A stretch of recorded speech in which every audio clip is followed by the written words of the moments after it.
এসো আমার নতুন বন্ধুর সাথে পরিচয় করি, আশা করি ভালো লাগবে। এক শান্ত পাড়ায় থাকতো ছোট্ট নীল। নীল খুব চুপচাপ স্বভাবের ছেলে।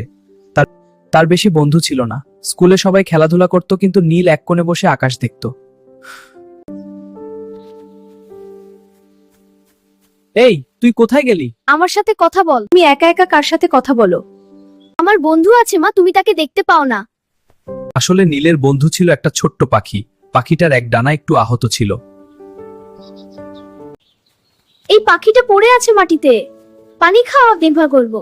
আমি তোমাকে রোজ গল্প বলবো। তুমি উড়ে যাও, কিন্তু আমাকে ভুলে যেও না। তোর নাম রাখলাম টুনি। যা টুনি, উড়ে যা।